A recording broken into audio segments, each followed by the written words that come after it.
Então, dando continuidade às nossas aulas avançadas de SQL, né, vamos agora conhecer os triggers ou os gatilhos SQL. Então, nós sabemos que para monitorar a integridade dos dados, para monitorar a inserção, a alteração dos dados, né, ou até a deleção dos dados de forma a garantir a integridade dos dados, muitas vezes faz necessário verificar algumas restrições de integridade mais complexas, que não são definidas, né, por padrão ou de uma maneira simples nas tabelas. Muitas vezes a gente precisa verificar certas condições, né, de código para garantir essas integridades. Então, poderia dar um exemplo, né, repetir, na verdade, o exemplo que já foi citado no início desse bloco de aulas. Um funcionário poderia querer impedir que ele recebesse mais do que o seu chefe imediato, o seu supervisor ou o seu gerente, por exemplo. Tá? Então, uma restrição de integridade como essa, uma regra de integridade dessas, ela não é simples de ser implementada. Né? Ela requer uma consulta para descobrir quanto o chefe dessa pessoa recebe, para aí sim verificar se o salário está compatível com a regra. Então, está abaixo do salário do chefe imediato. Então, o trigger, o gatilho, permite engatilhar, como o próprio nome sugere, né, certas verificações, certas checagens para serem feitas no momento desejado, ou antes ou após um determinado evento acontecer.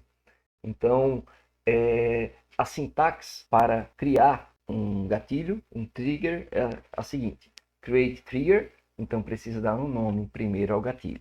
Então, create trigger, eu dou um nome ao gatilho. Depois eu tenho que definir quando esse gatilho vai ser ativado. Né?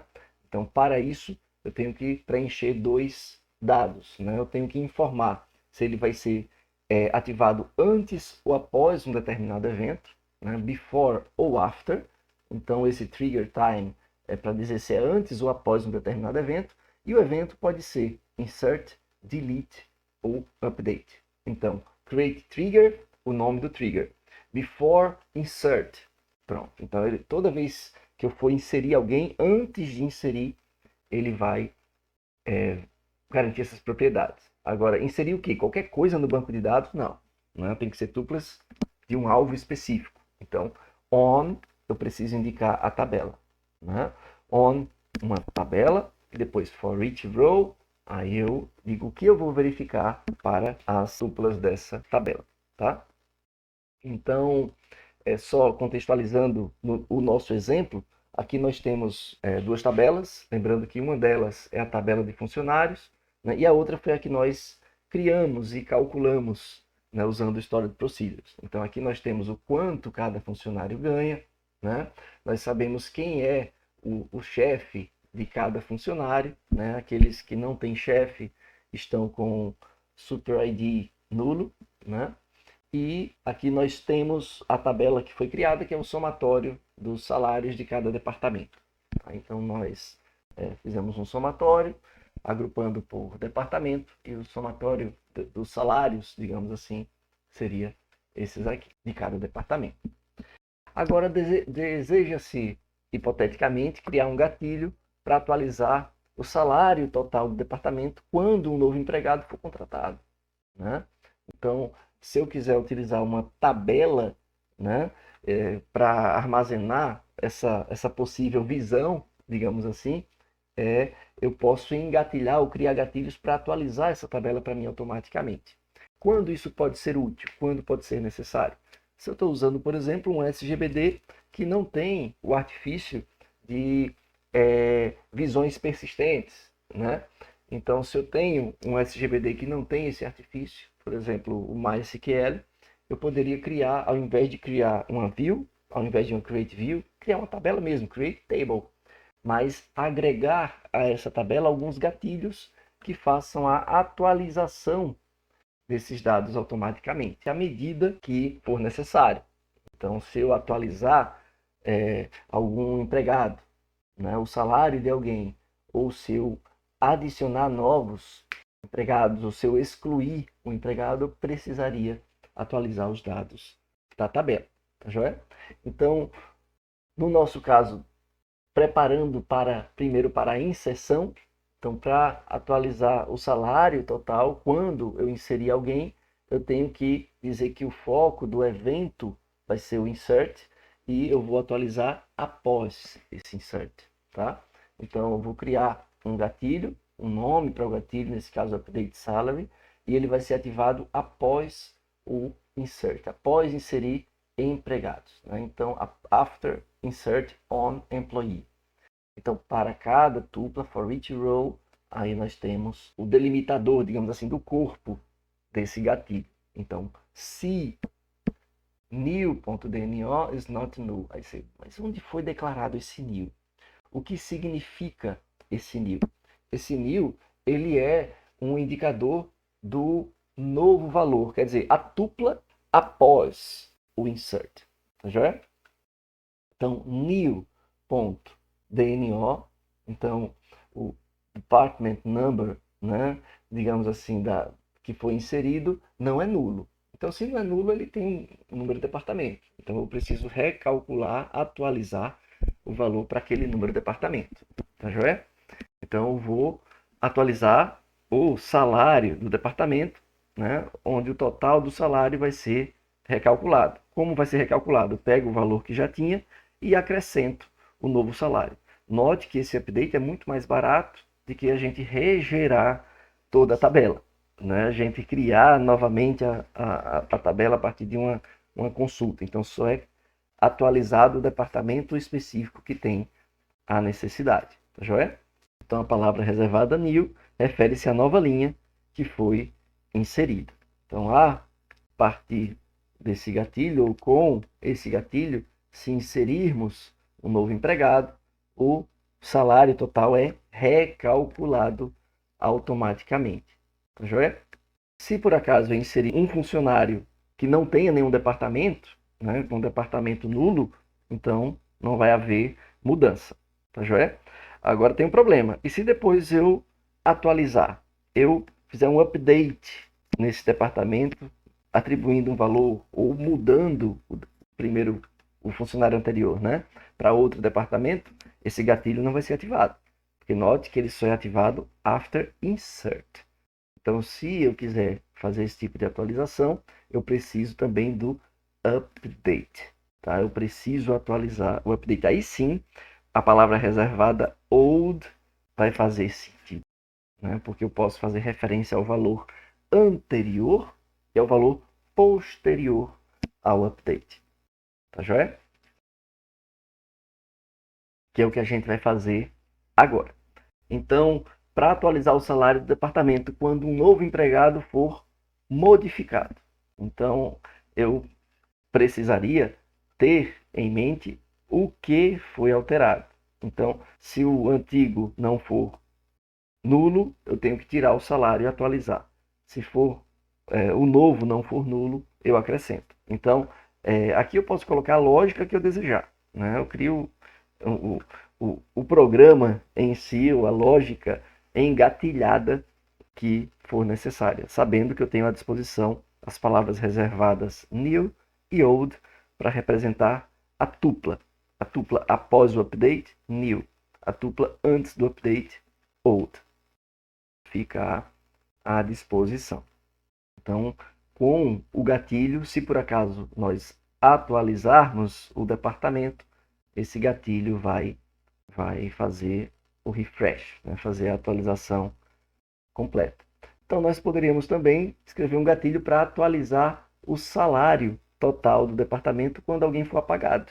Então, de uma maneira muito parecida, como nós fizemos aqui no update, né? Podemos verificar. Não é nulo? Não. Então, eu atualizo. Tá? Eu subtraio o valor. Do mesmo jeito que o insert só faz sentido usar o new, né? No delete só faz sentido usar o old. Né? O update é o único que faz sentido ter as duas palavras-chave. Né? Faz um sentido real. Então, quando eu apago, eu posso verificar se o meu departamento não era nulo, então eu tiro o salário que foi apagado, né? Porque não pertence mais àquele departamento, já que o funcionário foi excluído. Então, quando nós constatamos, né, realizamos o gatilho, gera uma certa automação, né? A integridade ela é verificada, né, com mais facilidade para o DBA. Ela é garantida, né, com maior autonomia do SGBD. Então, para listar os gatilhos existentes, a palavra reservada é show triggers. E para apagar um gatilho, nós usamos o famoso e velho drop, né? Drop, trigger e o nome do trigger. E claro, né, do mesmo jeito que eu posso usar o if exists para a tabela, drop table if exists, né? Drop trigger if exists. Tá? O if exists ele é opcional para todo drop, digamos assim. E vamos para o exemplo, né, no Workbench. Então, pessoal, no nosso sistema, aqui no nosso banco de dados hipotético, né, lembrando que nós temos alunos que cursam disciplina. Tá? Esse alunos cursam foi a tabela que nós criamos para teste. Né? Vou até apagá-la.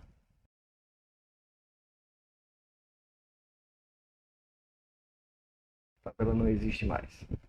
Pois bem, então, o que poderíamos fazer? Né? Tá aqui nosso banco de dados. Então, poderíamos colocar um gatilho, aqui uma coisa bem prática, para ao alterar uma nota, por exemplo, de 8 para 4, automaticamente atualizar o status. Tá?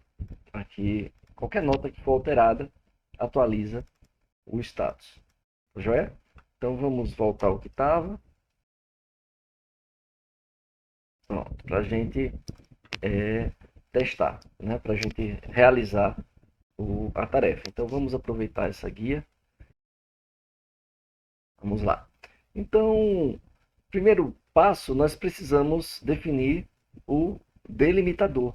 Né? O mesmo procedimento é um procedimento muito similar a criar storage procedures, né? ou funções. Né? Então, delimiter, o novo delimitador vai ser o barra barra. E aí vamos criar o gatilho. Como nós queremos alterar o valor do campo, o campo status, né? Nós queremos alterar o valor do campo status antes da inserção. Então nós precisamos fazer com que esse trigger atue antes do update, né? Porque depois já vai ter acontecido. Então vamos dar um nome para esse trigger, trigger nota, sei lá. Né? E esse trigger nota, ele vai atuar antes do update. Então vai ser antes do update de qual tabela? Da tabela aluno disciplina cursar, que é onde está o atributo nota. Tá? Essa atuação vai ser em cada tupla que for afetada, né? E essa tupla aí sim começa o gatilho. Então o gatilho vai começar aqui e vai terminar aqui. Tá? Início e fim do corpo do código do gatilho. Então, qual a condição que nós queremos colocar? Só vamos atualizar o status se tiver mudança na nota. Né? Então, se a nota antiga for diferente da nova. Né? Então, se old nota for diferente de new nota, aí sim nós vamos executar algum comportamento. Tá? Então, aqui a nossa condição é que houve mudança. Então, se houve mudança, nós vamos atribuir um novo valor para o atributo status. Então, set new.status igual a um determinado valor do status. Tá? Então, se nós criarmos nosso gatilho, nosso trigger, dessa forma, ele já vai mudar para o valor constante, valor. Tá? Podemos, inclusive, testar. Complementando aqui antes de executar, nós precisamos definir o fim efetivo, né, do trigger e definir o delimitador, voltar o delimitador original, que é o ponto e vírgula. E além disso, né, corrigindo aqui o nome do atributo, foi digitado errado. Né? Nota. Então, beleza. Agora sim podemos executar. Criamos o gatilho. Tá? Então, para testar o gatilho, vamos alterar o valor desse carinha aqui para nota 7.5. Lá. Então, 7.5, ao executar, nós temos o valor atualizado do status. Tá? Então, independente de qual seja, nós iremos atribuir um valor fixo. Para resolver esse problema, nós podemos utilizar uma função. Nós poderemos criar uma função, sei lá, definir status a partir da nota, onde a gente possa passar o valor da nota, né, o new.nota, e essa função retorne o valor apropriado do status. Então vamos copiar aqui para aproveitar o delimiter e etc. E vamos criar uma função, tá? Então, inclusive o nome da função, vamos preservar o mesmo nome para evitar erro de digitação. Então, create function, definir status da nota, e essa function recebe uma nota que na verdade é um float, né? Então essa function precisa definir o tipo de retorno e dizer se ela é determinística ou não determinística. Então essa função, deixa eu apagar aqui para não atrapalhar. Essa função ela retorna o tipo do status. Então o status nosso, se eu não me engano, é varchar 10. Deixa eu consultar aqui. É varchar 10. Bem, então ela tem um tipo de retorno varchar 10 e ela é determinística, quer dizer, para uma determinada nota o valor vai ser sempre o mesmo que vai ser retornado. Então a partir daqui nós podemos delimitar o início e o final da função, tá? Para poder calcular o final da função, vamos dizer fazer as verificações apropriadas. Então, se a nota if se a nota é nulo, se a nota for nula, então a gente vai, aqui vai ser o end if. Se a nota for nula, nós iremos retornar o valor default. É nulo. Muito bem. Se a nota for nula, and if. O teclado aqui eu estou com problema de digitação. Vai retornar nulo, o valor padrão. Agora, se não for nulo, aí vai entrar o else, tá? Se não for nulo, aí nós vamos fazer outra verificação. Se a nota for maior ou igual a 7, então, aí aqui vai ter o outro, and if, beleza. Se a nota não for maior ou igual a 7, aí a gente vai retornar o aprovado, tá? E se não for, caso contrário aqui, aí a gente vai retornar reprovado, tá?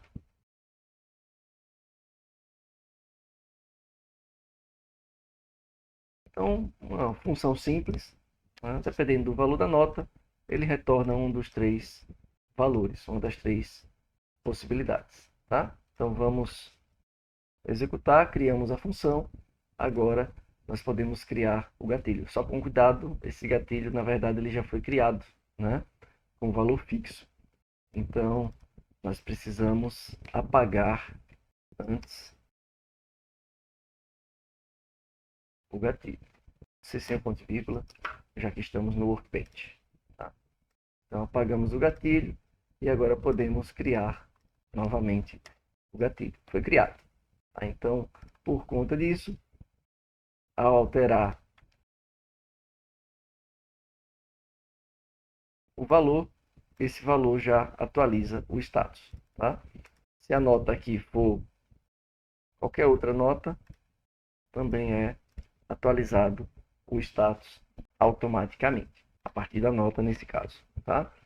Então, tudo ok. Vamos que aqui o 7,5, aplicar, E agora o aluno está aprovado. Pois bem, era isso que eu queria apresentar sobre os gatilhos.